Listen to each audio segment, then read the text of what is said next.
The book of Revelation, chapter 21, verse 1.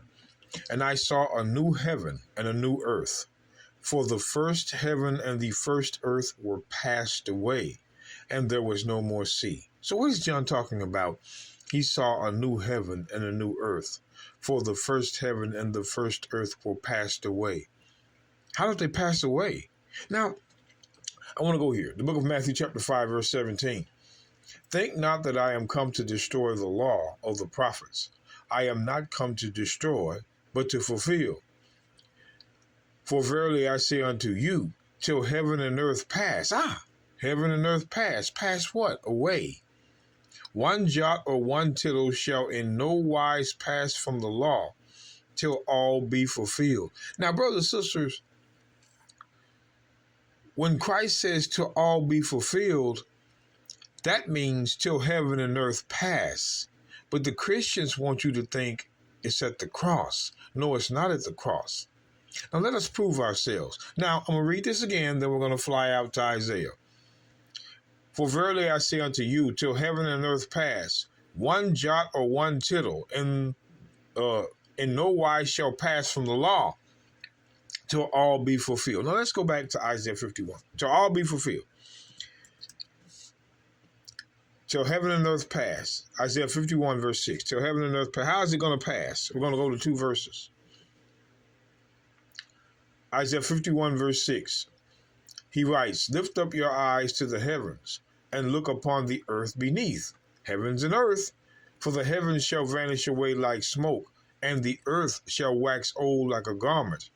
And they that dwell in those heavens and the earth shall die in like manner.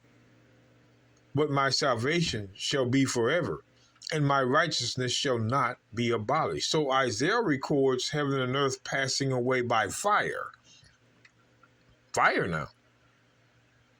Now let's get the second witness. Let's get the book of 2 Peter.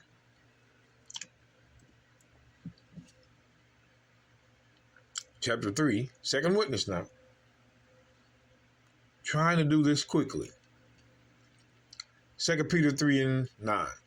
The Lord is not slack concerning his promise, as some men count slackness, but is long-suffering to usward, not willing that any should perish. Now, the Christians like using this, but we're going to set the record straight. But that all should come to repentance. See, all should come to repentance. But we're smarter than that. 2 Peter 3 and 10, but the day of the Lord will come as a thief in the night, in the which the heavens shall pass away with a great noise, and the elements shall melt with fervent heat. The earth also and the works that are therein shall be burned up. The heaven and the earth is going to pass away by fire, smoke, brimstone. That's how it's going to pass away. The Christians don't like to tell you, well, I should say read it to you, let alone tell you. So wait a minute now. Back to Revelation 21. Verse 1, and I saw a new heaven and a new earth, for the first heaven and the first earth were passed away by fire, and there was no more sea. Look at this. And I, John, saw the holy city, the new Jerusalem, coming down from God out of heaven, prepared as a bride, adorned for her husband. Now, this is what I want to do. What Christians don't realize is that we got them every time, because there is prophecy. John is not the only one that saw this in vision. There was another that saw it in vision too.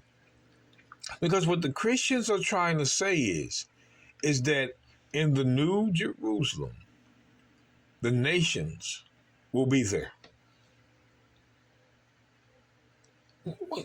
How can they say that without witness? How can they say that without prophecy? The book of Isaiah, let's look. Now remember now, and I saw a new heaven and a new earth, for the first heaven and the first earth were passed away, and there was no more sea. Let's go back and look in the book of Isaiah. Isaiah chapter 65.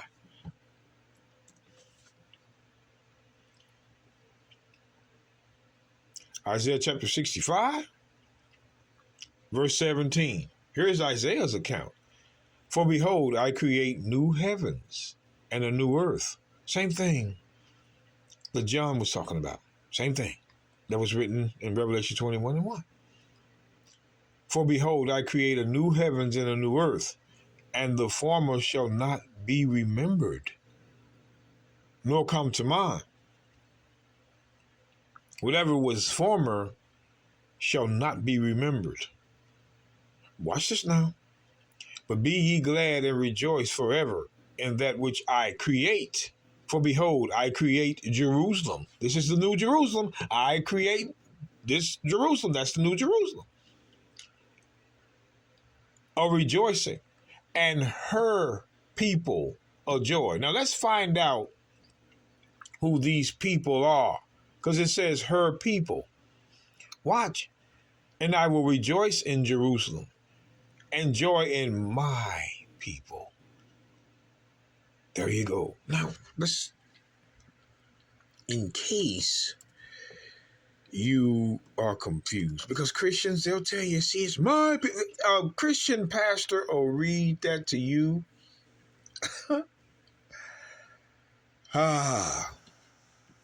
Second Chronicles chapter 6 and 5. Since the day that I brought forth my people out of the land of Egypt, I chose no city among all the tribes of Israel to build an house in, that my name might be there. Neither chose I any man to be ruler over my people Israel. But I have chosen Jerusalem, that my name might be there, and have chosen David to be over my people Israel. Wait a minute, Matthew, hold on, Matthew. Don't just think. We got it on the other side of the book too now. Matthew 2.